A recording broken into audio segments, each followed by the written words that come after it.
क्या आज रात पूरी किताब पढ़ने का इरादा है? सुबह सहरी में आंख नहीं खुलेगी आपकी? सहरी में उठकर क्या करूंगा? तुम्हें तो पता है मेरी मेडिसिन चल रही है। अच्छा सुनो जरा, देखो बाबा जी क्या लिखते हैं। माँ बाप दुनिया में बड़ी नेमत है।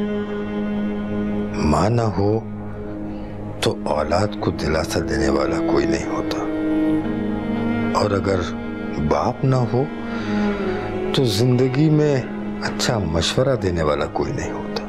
ये बाबू और दरवेशों की बातें पढ़ पढ़कर आपने अपने आप को सिर्फ इस कमरे की हद तक ही महदूद कर लिया है। फहमीदा बेगम, हमने अपनी औलाद को क्या सिखाया है? औलाद हमेशा तकलीफों से ही कुछ सीखती है, और हमने हमेशा खुशियां ही दी। और आप जानते हैं खुशियों में तो इंसान पिछला सबक भी भूल जाता है।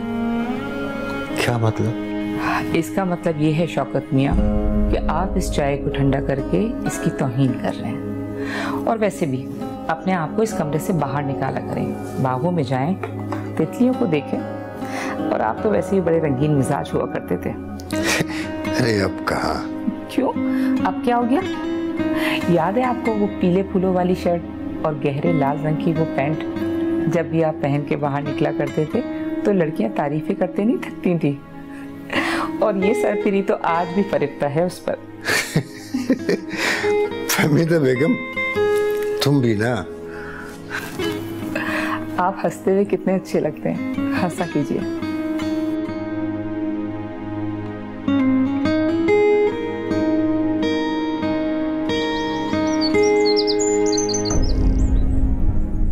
आयजा जल्दी से नाश्ता दे दो यार, देर हो रही है मुझे। हाँ हाँ आ रही हूँ। इंसान हूँ, रिपोर्ट नहीं हूँ। खुद तो रोजा रखते नहीं है, मेरा तो रोजा है ना। गर्मी देख रही हो बाहर? बाहर निकल के देखोगी ना, पता चल जाएगा। इस गर्मी में काम करना अजाब होता है। ओहो, अगर आपको इतनी देर हो रही है तो आप सलमान के साथ सुबह 7 बजे उठा करें ना। पागल नहीं हूँ मैं, 9 बजे ऑफिस जाना है और 7 बजे उठ जाऊँ मैं। पागल तो मैं हूँ जो सारा दिन उठी रहूँ और सुबह सलमान को 7 बजे स्कूल भेजूँ और फिर आपके लिए नाश्ता तैयार करूँ, और घर के गैस बिजली सबकी टेंशन मैं ही बर्दाश्त करूँ।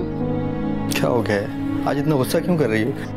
आपके भाई और भाभी है ना, इतना पानी इस्तेमाल करते हैं। उसके अलावा जब मैं बोलती हूँ कि मोटर चलाएं, उनसे वो भी नहीं होता। उसके अलावा टेरेस में जो पानी होता है सारा यहाँ आके गिरता है, और दरवाजा खुला छोड़ के चले जाते हैं। कोई घुस जाए तो समझा दूंगा यार। बस समझा दूंगा, इतनी सारी बात करिए मैंने, आपने 5 अल्फाज में खत्म कर दी। तो क्या फांसी लगा दूं उसे? मैंने ये तो नहीं कहा, साथ रहने में बहुत मसला होता है। आप कुछ करें बस। ये ट्रे इधर कर दो मेरे, पहले बाद में बातें करना। अब अम्मा अब्बा ने एक ही घर दिया है तो दोनों भाई साथ ही रहेंगे ना। और वो जो इतना बड़ा बंगला है उसमें आप दोनों भाइयों का कोई हिस्सा नहीं है? हिस्सा है, क्यों नहीं है? मेरे बाप का घर है वो। तो लेना वो हिस्सा, ताकि हम बड़ा घर खरीद सकें, सुकून से वहां पर रहें। आपको पता है सलमान को भी इस घर में खेलने में कितना मसला होता है। मैं इस डब्बे वाले घर में रहते रहते थक गई हूँ। ये नाश्ता क्या बनाया है तुमने? अंडा बनाया है, और क्या। अच्छा मैं जा रहा हूँ ऑफिस, बाद में बात करूंगा मैं तुमसे।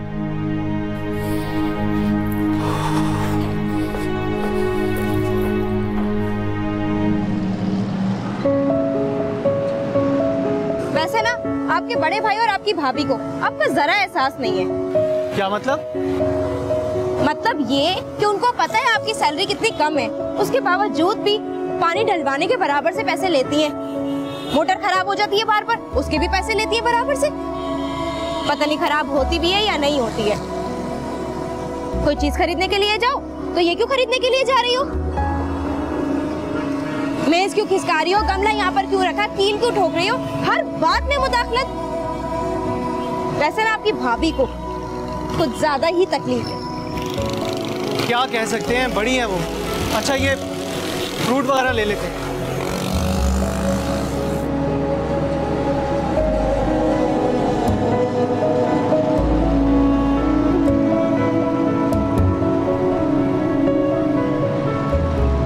ये अंकल 1 किलो सेब दे दें और 1 किलो चीकू दे। बड़ी है तो क्या सर पर चढ़ जाएंगी वो? हर बात में मुदाखलत मुझे पसंद नहीं है। अरे अब तो उनको मेरे मैके जाने पर भी तकलीफ होने लग गई। कहती है कि हर दूसरे दिन मैं अपनी माँ के घर पर चली जाती हूँ। माशाल्लाह से अल्लाह ताला मेरी माँ को सलामत रखे। भरा पूरा मैका है मेरा, मैं क्यों नहीं जाऊंगी अपने मैके। मैं मैके क्या, मैं कहीं पर भी जाऊंगी। तो होती कौन है मुझसे पूछताछ करने वाली। कितने पैसे हो गए जी? ये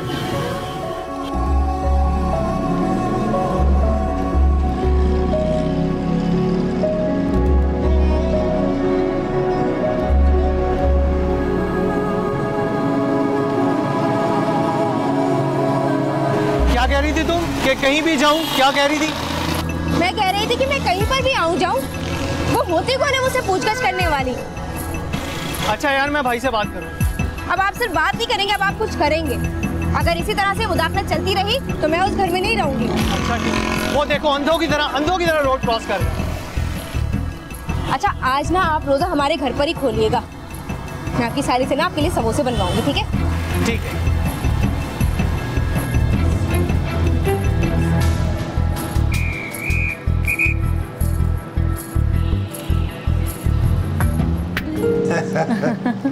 हाँ ये तो है। और भाई अरसलान, जॉब कैसी चल रही है तुम्हारी? बस अंकल, आप तो जानते ही हैं आजकल प्राइवेट जॉब्स की क्या हालत है। काम ज़्यादा लेते हैं और सैलरी कम। हाँ ये तो है। पापा, आपको पता है आजकल अरसलान बहुत मेहनत कर रहे हैं। रात देर तक काम करते हैं ताकि इनका प्रमोशन हो जाए। भाई ये तो बहुत अच्छी बात है। यही उम्र है मुस्तकबिल बनाने की। शाबाश बेटा। अरे आप भी क्या, बच्चों को इतनी सी उम्र में मुस्तकबिल की फिक्र दिला रहे हैं। एंजॉय करने दें। अरे अम्मी, आपने इतना तकल्लुफ क्यों कर लिया?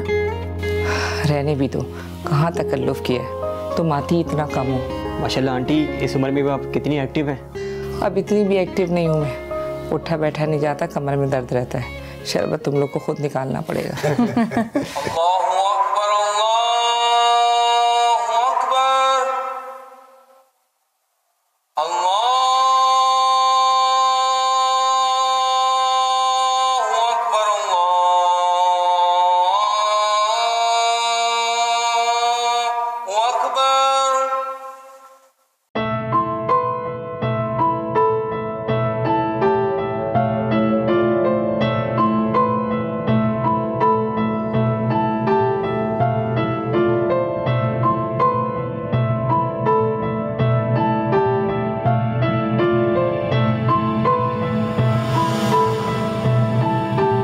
कितने पैसे दिए रामीन को? आप भी ना, पता चल गया आपको? रामीन सिर्फ पैसे लेने ही तो आती है यहाँ। हमारा सब कुछ हमारे बच्चों का ही तो है, और हमारी जिंदगी रही कितनी गई है। तुम्हारी का तो पता नहीं, लेकिन मुझे लगता है मैं तुमसे पहले मर जाऊं। सोचते जो रहते हैं। फमीदा बेगम, मैं ये बंगला तुम्हारे नाम कर रहा हूं। मेरी जिंदगी का कुछ पता नहीं है। एक शराब जैसी हो गई ये जिंदगी। किताबें पढ़ पढ़ के अफसानवी बातें करने लगे हैं आप। कोई औलाद इतनी मसरूफ हो सकती है कि बूढ़े माँ बाप से बात करने के लिए 1 मिनट न निकाल सके? क्यों औलाद का रोग पाल लिया है आपने? पाल दिया, पोस दिया, जिम्मेदारी पूरी कर दी है। अब जी लेने दीजिए उनको अपनी जिंदगी। इस सूखी छड़ी से भी बदतर वो औलाद है जिसे बुढ़ापे में माँ बाप का ख्याल ही न रहे। तो छोड़ दीजिए इसको और थाम लीजिए मेरा हाथ।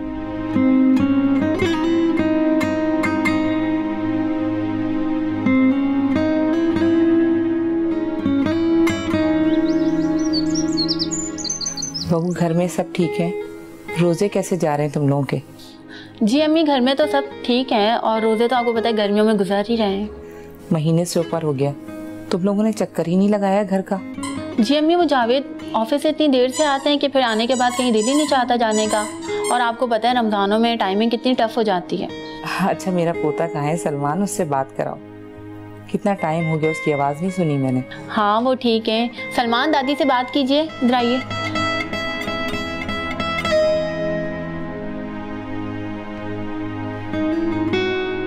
अस्सलाम वालेकुम दादी। वालेकुम अस्सलाम, जीते रहिए आप।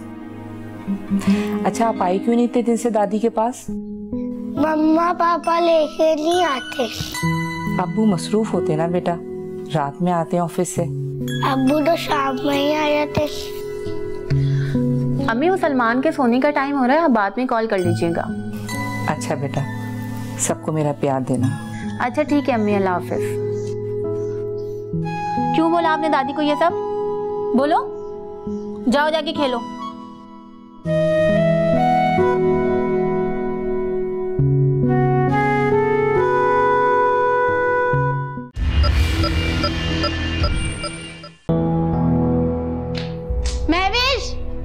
महवेश, आए सब भाभी, आप आए, अंदर आए। तुम ये बताओ, तुम लोगों ने छत पे ताला क्यों डाला हुआ है? वो मैंने ऐसे ही डाल दिया था। तुम लोगों को पता है कल पूरा दिन तुम घर में नहीं थे, मुझे छत पे कितने काम थे। ओहो, मैं आपको अभी चाबी ला कर देती हूँ।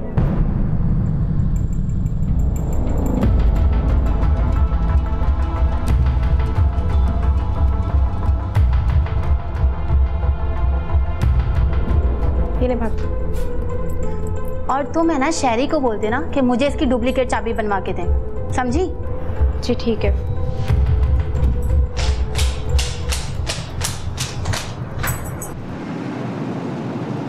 अरे नहीं नहीं नहीं बेटा, कभी तुम लोग भी हमारी तरफ रोजा खोल लिया करो।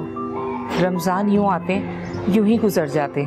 जी हाँ अम्मी, वो शहरी ने मुझे 2-4 मरतबा कहा है, लेकिन रोजे की हालत में तो आपको पता है निकलने की हिम्मत ही नहीं होती है, और फिर अफ्तार तरावी के बाद तो कोई टाइम ही नहीं बचता है। हाँ ये तो है। हाँ ये ले, ये आ गए हैं फ्रेश होके, आप बात करें।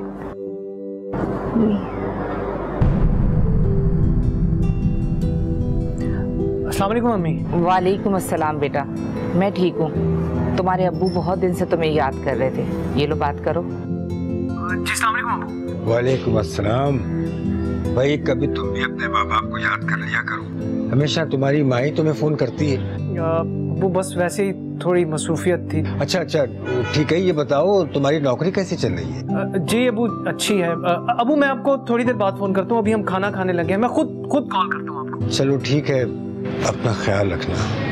जी। मैं फोन नहीं सुनना चाहता था, तुमने बात करवा दी। मैं क्या करूँ, कॉल आ गई थी उनकी।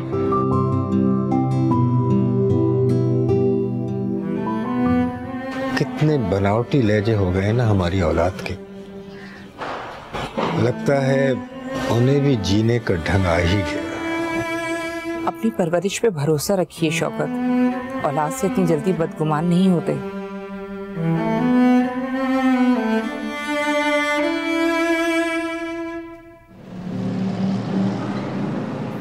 अम्मा, ये बदगुमानी क्या होती है?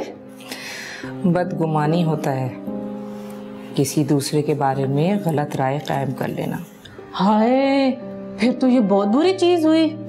लेकिन तुमने कहाँ सुन लिया ये लफ्ज बदगुमानी? अम्मा जी, मुझे ना साहब जी ने अखबार जहां ला कर दिया था, मैंने ना उसमें कहानियां पढ़ने की कोशिश की, तो उसमें मैंने पढ़ा था बदगुमानी बदगुमानी। अच्छा, तो यानी कि तुम 3 दिन माँ की खिदमत का कहकर गई थी और अखबारें जहाँ पढ़ती रही? अरे नहीं नहीं अम्मा जी, माँ तो माँ है, माँ की खिदमत तो पहले है, भले क्यों ना मुझे पढ़ाई का शौक हो, माँ की खिदमत तो सबसे पहले है ना। लेकिन भाई तुम बड़ी नालायक तालिबा हो, जो सबक पढ़ती हो वो अपने बहन भाइयों को याद नहीं कराती। लेकिन साहब जी वो तो मेरी सुनते ही नहीं है। अच्छा चाय लाऊं आपके लिए? नहीं, मुझे पानी पिला दो। जी अच्छा। देखो, इल्म सिर्फ अपनी जात तक महदूद नहीं रहना चाहिए। अपने साहब से बाकायदा क्लास से लिया करो, बड़े सख्त उस्ताद हैं ये। कोई मसला ही नहीं है साहब जी। साहब जी पता है, जब मैं स्कूल पढ़ती थी ना तो अब्बा जी से बड़ी मार खाती थी। कोई मसला नहीं है, आपसे भी मार खा लूंगी। अच्छा मेरू, हम बहुत अच्छी तरीके से सफाई कर लेना ईद के लिए। बस अम्मा जी आप फिक्र ही न करें। क्यों ना करूं फिक्र? पिछले साल तुमने मेरा कितना कीमती गुलदान तोड़ दिया था। तुम्हें पता है मेरी सास ने वो मेरी माँ को दिया था। हाँ भाई, वो जद्दी पुश्ती गुलदान था, बड़ा कीमती था, तुमने बड़ा नुकसान कर दिया इनका। बड़ा संभाल के रखे अपने पुराना सामान। इस घर को मैंने अपनी यादों से सींच कर बनाया है। शौकत, मैं मरूं तो मुझे इसमें ही दफना देना। हाय तौबा तौबा, अम्मा जी अल्लाह ना करे मरे आपके दुश्मन, अल्लाह ना करे आप ऐसी बातें करती, मेरा तो दिल ही बैठ जाता है। मरना तो एक दिन सबको है, जो जितनी जल्दी इस बात का इदराक कर ले तो आखिरत संवर जाए। ये अदरक बीच में कहां से आ गई? काम करो तुम। अच्छा भाई, मुझे चाय भी दे दो एक कप। जी जी साहब जी, मैं भी लाती। देखो शहरी, सब आगे बढ़ना चाहते हैं, मैं भी, तुम भी। मेरा एक बेटा है, कल को तुम्हारी भी औलाद होनी है और ये घर हमें बहुत छोटा पड़ रहा है। मैं चाहता हूँ कि इसे बेच के अब्बू से अपना हिस्सा लेके और एक अच्छा सा घर ले लूँ। और देखो महविश को भी पौधे लगाने की कितना शौक है, उसके लिए भी जगह इतनी कम पड़ती है। और सलमान को भी साइकिल चलाने का इतना शौक है, लेकिन जगह की वजह से वो चला ही नहीं पाता। और हाँ महविश, तुम्हें तुम्हारा मेकअप भी कितनी दूर पड़ता है ना यहाँ से। मैं जाऊँगा अम्मी अब्बू के पास, मैं चाहता हूँ कि ईद से पहले हो जाए तो बहुत अच्छा है। तुम क्या कहते हो? जी बात तो आपकी ठीक है, मगर अम्मी अब्बू कहाँ रहेंगे? अम्मी अब्बू के दिन बांट लेंगे हम लोग। 6 महीने तुम्हारे पास रहेंगे, 6 महीने मेरे पास। तुम लोग अच्छी तरह से सोच लो, अगर तुम लोग इस फैसले से मुतमईन हो तो ठीक है, वरना तुम अपने पोर्शन में रहते रहो, हम अपना पोर्शन बेच देते हैं। लेकिन अगर अम्मी अब्बू को घर बेचने के लिए राजी नहीं हुए तो? उन्हें तो वो घर बहुत अजीज है ना। अब्बू ने वसीयत बनाई होगी और जाहिर है हमारे नाम पे ही बनाई होगी, और हम अपना हक मांग रहे हैं। बाद में भी देना है उन्होंने, तो थोड़ा पहले ही सही। बिल्कुल ठीक कह रहे हैं। सोच लो आप लोग। मानो या ना मानो, जावेद भाई और भाभी बहुत चालाक हैं। हमें कह रही है कि हम यहीं रहें और खुद अपना हिस्सा लेकर बड़ा घर खरीद रहे हैं। आप भी अपना हिस्सा लें। हाँ ठीक है, हम भी बड़ा घर ले लेंगे। और बात सारी अम्मी अब्बू को 6 महीने साथ रखने की है। अब इतनी सैलरी तो मेरी है नहीं, दोनों का मुश्किल से तो गुजारा होता। ये तो मैंने सोचा ही नहीं। अब हम क्या करेंगे? मैं भी सोच रहा हूँ कि जावेद भाई भी ठीक कह रहे हैं, चाह तो मैं भी यही रहा। अम्मी अब्बू की पेंशन तो आती होगी ना? हाँ, अगर उनसे पैसे लेते हुए अच्छा थोड़ी लगेगा, रिश्तेदार क्या कहेंगे? फिर तो आप जावेद भाई को ही बोले कि वही रखें अम्मी अब्बू को। माशाल्लाह से कमाते भी अच्छा हैं, बड़े भाई हैं, ज्यादा फर्ज उन्हीं का बनता है।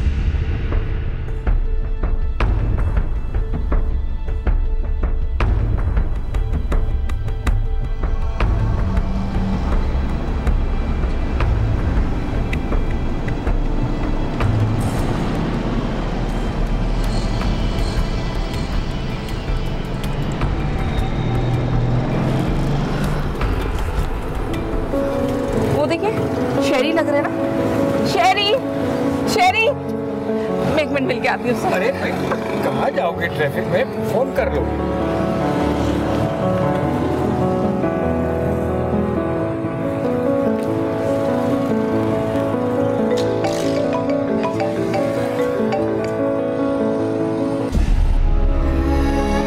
क्या हुआ?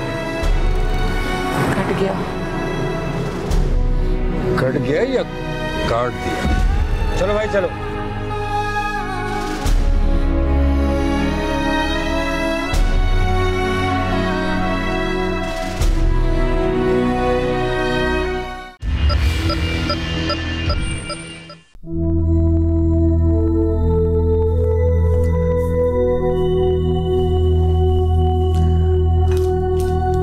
दवा खा के जल्दी सो जाइएगा।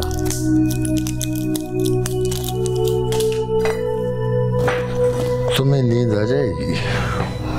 मुझे नहीं।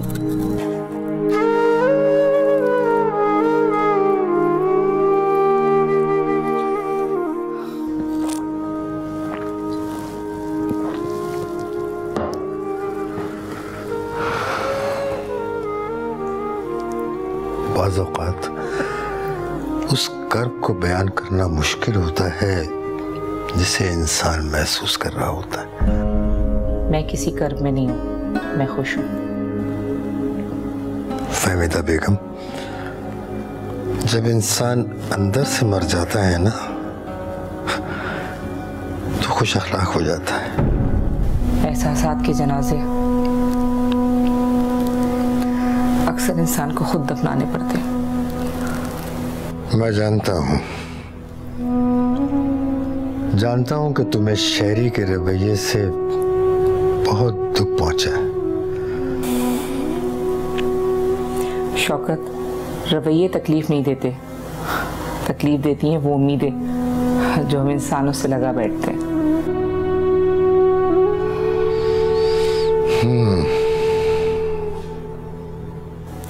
बहरहाल मैं जा रही हूँ घर के दरवाजे वगैरह लॉक करने, आप सो जाइएगा, ज़्यादा देर मत जागिएगा।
अगर आप दोनों भाइयों की अम्मी के घर जाने की हिम्मत नहीं है ना तो अभी फोन करके मामला एक तरफ करें।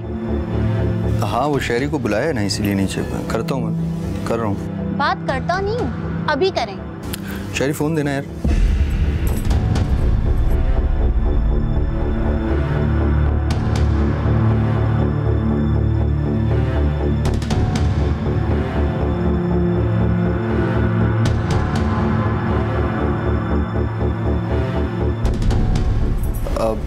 एक काम करो ना, ये तुम बात शुरू करो, मैं करता हूँ।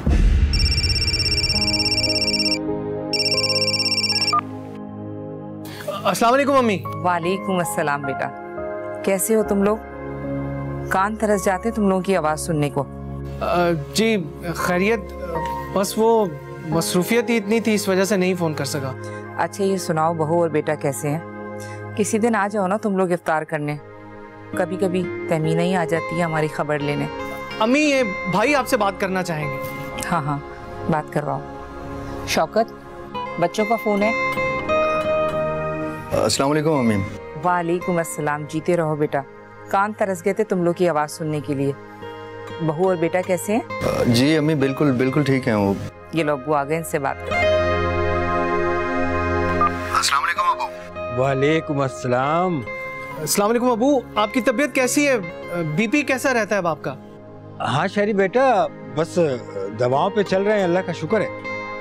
अब्बू, वो मुझे बात करनी थी आपसे कुछ। हाँ बोलो। वो अब्बू, हम आपसे मिल नहीं पाते, आपसे बात नहीं हो पाती, तो इसका मतलब ये नहीं है कि हम आपको याद नहीं करते हैं। हम दोनों भाई आपको बहुत याद करते हैं। अब्बू, वो आप लोग हमसे दूर हैं, अच्छा नहीं लगता है हमें। आयजा और महविश आप लोगों की सरपरस्ती चाहती हैं, तो हम दोनों भाइयों ने फैसला किया है कि आपको अपने साथ रखें, लेकिन एक मसला है वो। हाँ हाँ बताओ, क्या मसला है? अब्बू अम्मी, आप लोगों ने हमें घर बनाकर दिया है, बहुत अच्छा है घर, लेकिन हम लोगों को थोड़ा छोटा पड़ रहा है घर, तो हम दोनों भाइयों ने एक फैसला किया है कि अपने पोर्शंस बेच के एक बड़ा घर लेने हैं। और अगर आपका घर भी बिक जाए तो बहुत आसानी हो जाएगी।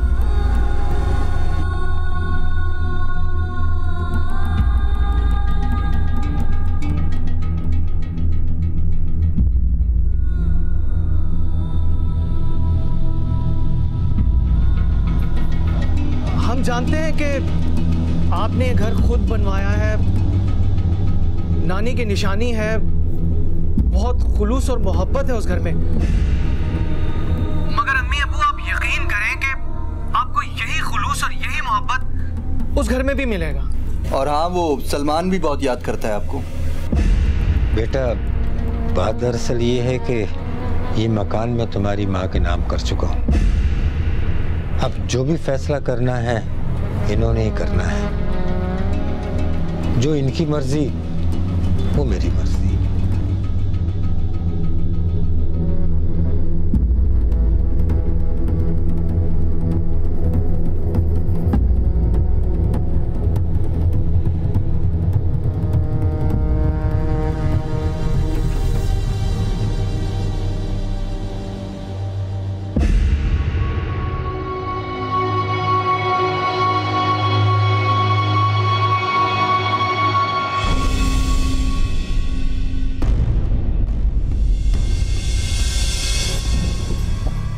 वैसे क्या लगता है तुम्हें, अम्मी मान जाएंगी ना? मुश्किल है, मगर मान जाएंगी। मानना तो उन्हें पड़ेगा, आखिर औलाद का सवाल है। शरीफ, मुझे तो अभी से इतनी एक्साइटमेंट हो रही है। मेरी अकेली का घर होगा, अपनी मर्जी से हम रहेंगे, कोई रोक टोक करने वाला ही नहीं होगा। दुआ करो कि अम्मी राजी हो जाए बस। और अगर वो राजी ना हुई तो? अगर वो राजी ना हुई तो हम उन्हें मनाएंगे। मेरे ख्याल में तो आप दोनों भाई हैं ना, आना जाना लगा लें अब। परसों मदर्स डे है, हम ऐसा करते हैं, परसों अम्मी के घर चलते हैं, उन्हें सरप्राइज देते हैं मदर्स डे पर। हाँ, अम्मी जैसे बोलेंगी नहीं ना कि आज तक तो मदर्स डे मनाया नहीं, अब जायदाद की बारी आई है तो सारे सरप्राइज याद आ गए। और एक ही दिन मिला है मैं सेलिब्रेट करने के लिए। वैसे तो हमने आज तक उनकी खबर तक नहीं पूछी। यार, वो माँ है आपकी, जब दोनों बेटे प्यार के दो बोल बोलेंगे वो सारी बातें भुला देंगी।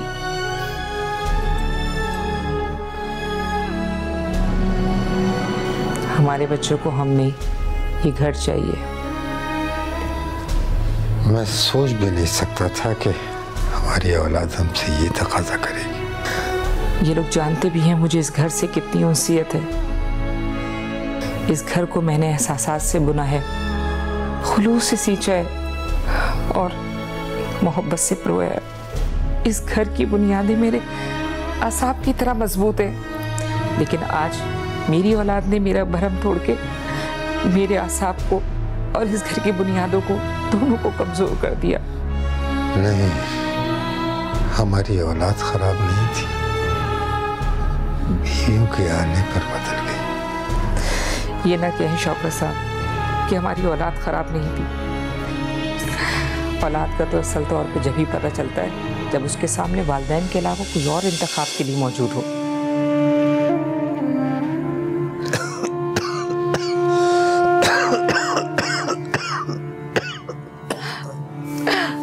आपको क्यों खांसी हो रही है शौकत? आपने तो अपनी बला मेरे गले डाल दी ना, ये घर मेरे नाम करके। इस घर में और इन हाथों में मेरी माँ ने, मेरी सास ने और आपके बाप ने दम तोड़ा है। और अब मुझे डर है कि कहीं आप भी।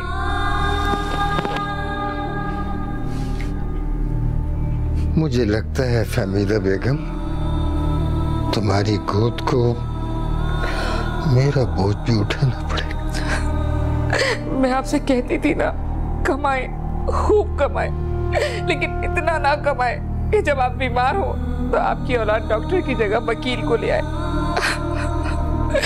और आज तो हमारी औलाद खुद ही वकील बनकर आ गई। शौकत, मैं आपसे कहती थी ना औलाद से बदगुमान ना हो। मैं कहती थी ना मुझे अपनी औलाद पे भरोसा है, और मैं ये भी कहती थी कि मेरी औलाद मुझसे बहुत मोहब्बत करती है। मैं सब कुछ गलत कहती थी। मैं गलत थी, हमेशा मैं गलत थी। मैं आपसे शर्मिंदा हूँ। मैंने अपनी औलाद की बिल्कुल अच्छी परवरिश नहीं की। मैं गुनहगार हूँ उस अल्लाह की जिसकी राह में अपनी औलाद को कुर्बान नहीं कर सकी। मैं गुनहगार हूँ इस माशरे से कि अपनी औलाद को सदका जारिया नहीं बना सकी। और मैं शर्मिंदा हूँ अपनी ममता से। मैं ये घर बेचने का तसव्वुर भी नहीं कर सकती, लेकिन मैं अपनी औलाद से भी बेइंतहा मोहब्बत करती हूँ। ये किस मुश्किल में डाल दिया मेरी औलाद ने मुझे।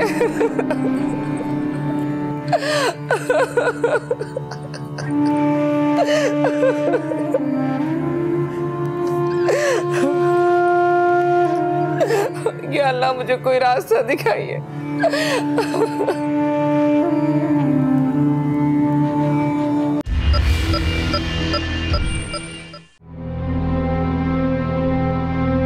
अम्मी, मुझे पता चला है आप ये घर बेच रही हैं।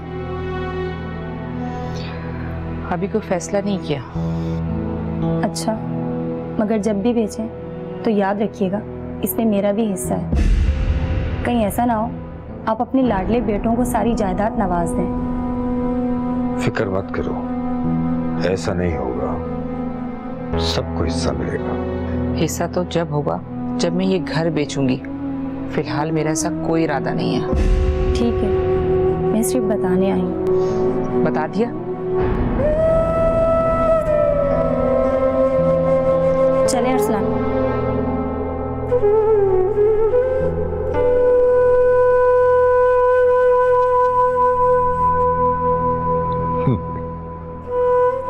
बेटे तो बेटे, अब बेटी भी।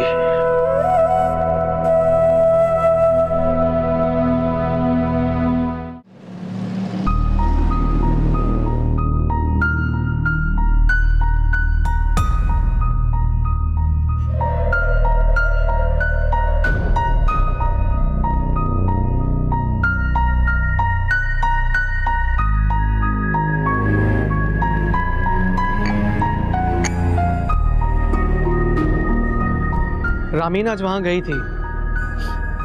उसने बताया कि अम्मी घर नहीं बेच रही।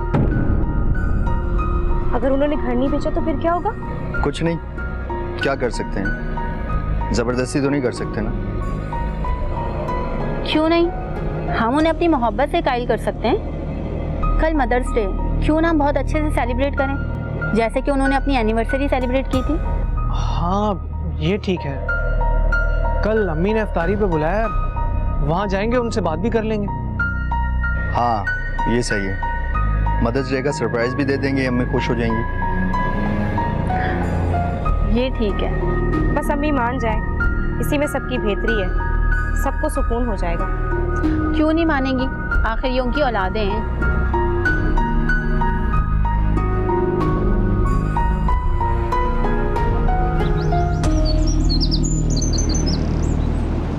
फमीदा बेगम, कल मैं सोच रहा था कि रोजा रख लूं। दवाओं का कोर्स चल रहा है, नागा करेंगे तो आपको तकलीफ होगी। हाँ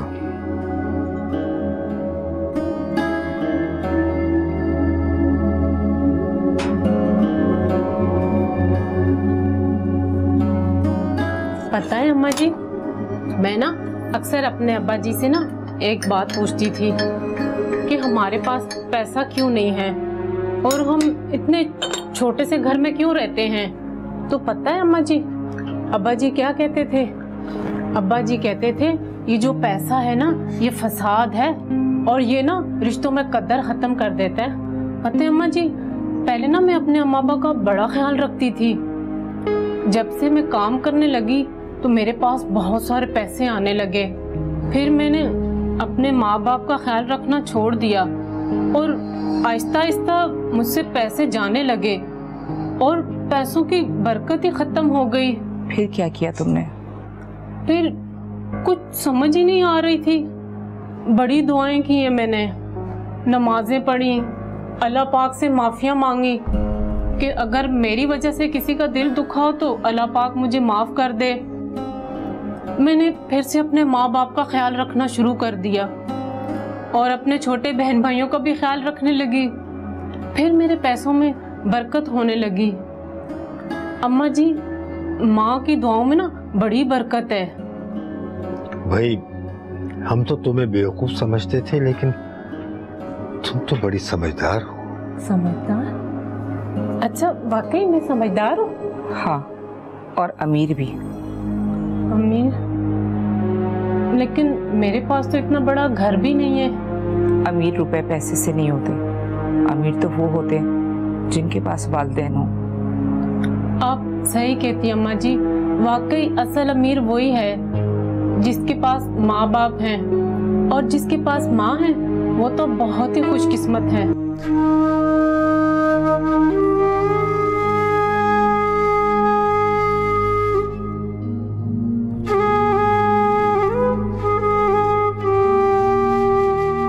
आपको याद है ना, आज फ्रूट्स लेके आने, शाम को बच्चे रोजा खोलेंगे यहाँ पर। हाँ हाँ, मुझे याद है, आप फिक्र न करें, सब इंतजाम हो जाएगा। इजाजत दें तो मैं चाय पी लूं फिर करता हूं। और मेरू, आज थोड़ा देर से घर जाना, मुझे किचन में तुम्हारी मदद की जरूरत पड़ेगी। जी अम्मा जी, जैसे आप कहें।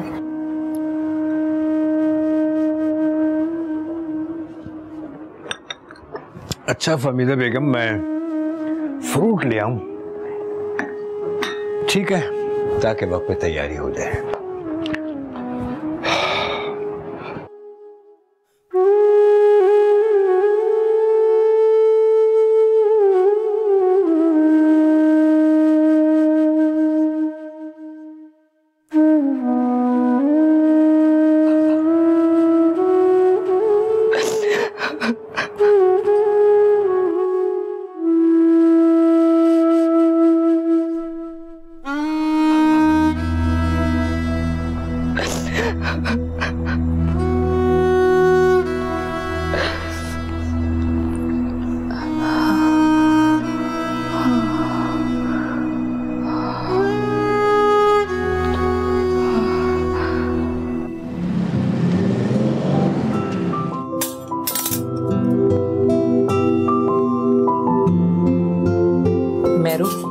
देखो पुदीने की चटनी है या नहीं, जावेद को बहुत पसंद है पकौड़ों के साथ। जी अम्मा जी, मैं देखती हूँ अभी।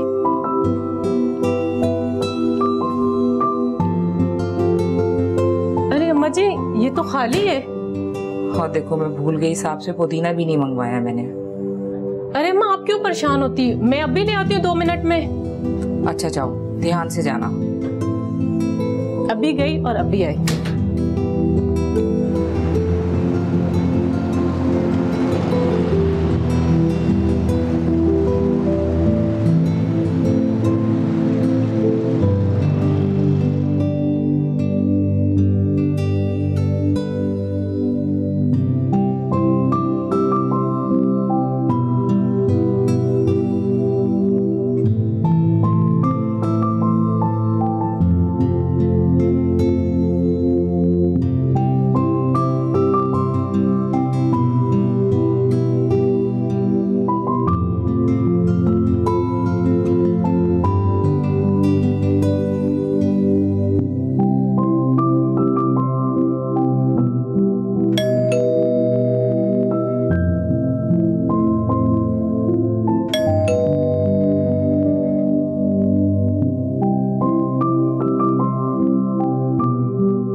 गेट लॉक किया ना, चल आजा आजा आजा।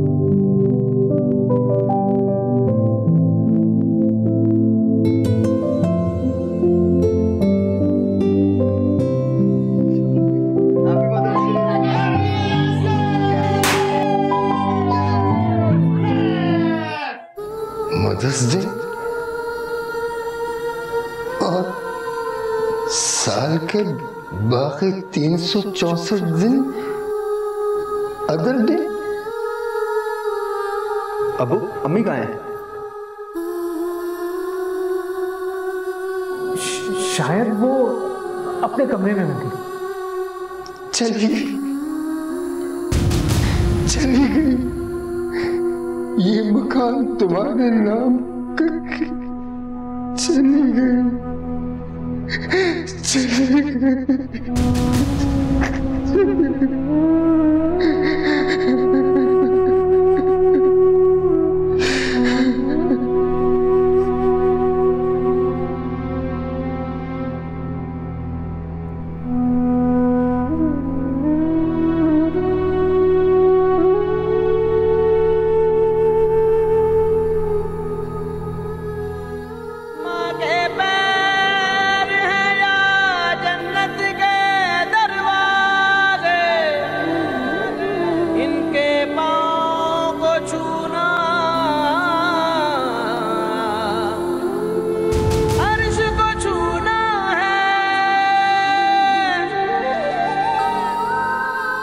परवरिश पे भरोसा रखिए शौकत, औलाद से इतनी जल्दी बदगुमान नहीं होते।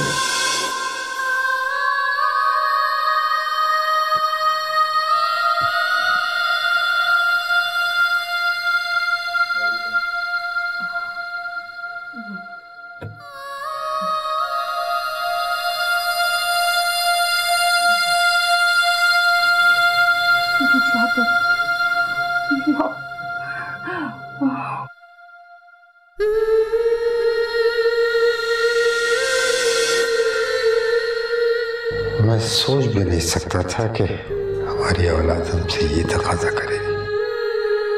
मैं मरूं तो मुझे इसमें ही दफना देना। मुझे लगता है मैं तुमसे पहले मर जाऊं। किस मुश्किल में डाल दिया मेरी औलाद ने मुझे।